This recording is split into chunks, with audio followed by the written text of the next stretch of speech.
Welcome back to Ethereum Audible, Ethereum Depth, and for today's blockchain bite, I wanted to tackle a question, an issue, where I see too many projects still making the same mistake. Tokenomics. When should you add a token into your project? And the reason why this is a blockchain bite, we're not going to go way into depth, but the fact is that too many projects still use tokens for the wrong reasons. And so in this blockchain bite, I just want to address this really quickly, when you should use a token. And we're going to start, just going to go into what is the purpose of a token and what is designing a kind of Web3 decentralized protocol all about. And it really is about creating a system that gets different actors, right? We are a decentralized system. We're not a centralized one where you have the CEO who tells everyone else what to do. We're decentralized, and therefore you need to create a way to coordinate actions in the way that you, the protocol designer, want. That is the goal, the purpose of a token. What do we usually, what's out there that people really do with tokens? Not that. People use tokens for all kinds of different reasons, most of them wrong. Tokens come to replace the role of a chief economist, of the tax authority, of your secretary of treasury. When you're creating a system that's decentralized and you want to create behaviors of a certain kind, you have to incentivize those behaviors. And that's what a token does. A token, and this is kind of how I define it, tokenomics solve coordination problems. And Web3 is built on coordination problems because we're trying to get people to act in a certain way despite having no coordination, no central authority. If you think about this in the Bitcoin context, Bitcoin's problem, and I'm just going to quote from the white paper here, is that, quote, commerce on the internet has come to rely almost exclusively on financial institutions serving as trusted third parties to process electronic payments, end quote. The problem is that we have these centralized parties and they do the coordination for us, and we want a system that's peer-to-peer, that's decentralized so that we don't have to pay their tax. We don't have to pay their fees. We can get a cheaper alternative. That's the hypothesis of the Bitcoin white paper, a peer-to-peer electronic payments transfer platform. And we do that by incentivizing people to act in a way that keeps the system honest. And what's that incentive? It's a token. It's Bitcoin. Bitcoin is used as a reward to get miners to mine honestly, users to submit valid transactions, and the entire system to be resistant against attack.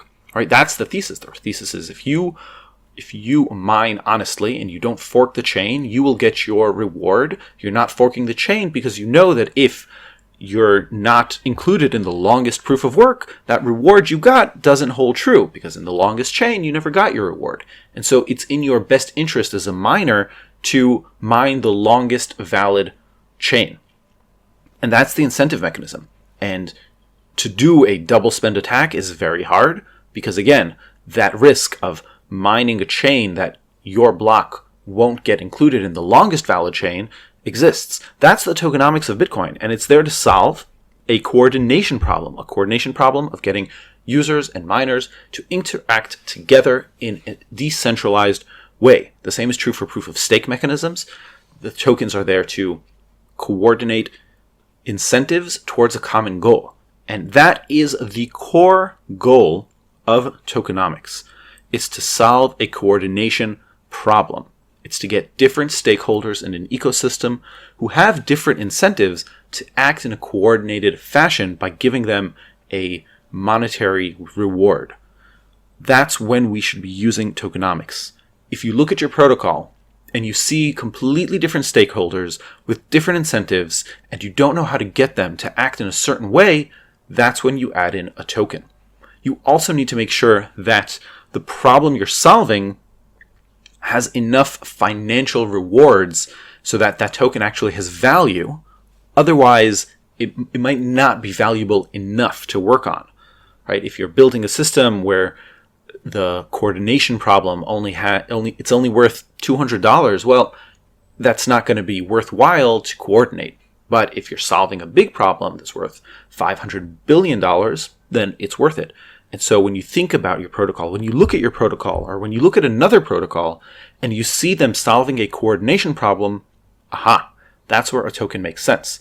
If you see that the token is just there to give you yield so that you're interested in holding the token so that you use the protocol, that's called a customer acquisition cost. And it's not tokenomics, or it is tokenomics, it's just very bad tokenomics, and it's just marketing spend. Unfortunately, that's what I see the most in many Web3 protocols. They're just using a token as a cheap share that has no legal rights to give to users to promote their token, and they're using it as a customer acquisition cost without even thinking about where that cost is coming from.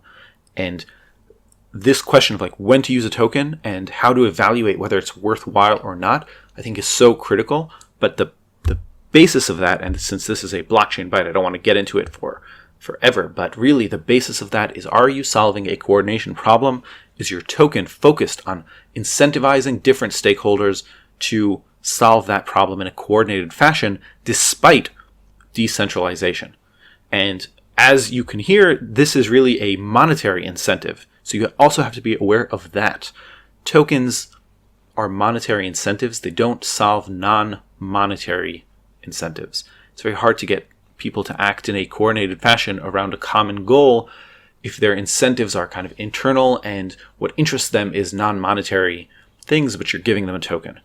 You have to consider all of these things when you say, should I use a token or not? Or does their token make sense or not? And that is the core kind of 101 of understanding tokenomics and when you should use a token. Because after that, it's okay, there's a token, it makes sense.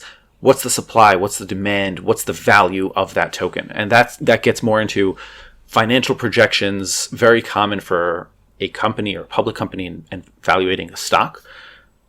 But the core thesis is really, does that token make sense? Is it there for a good reason, or is it just customer acquisition cost?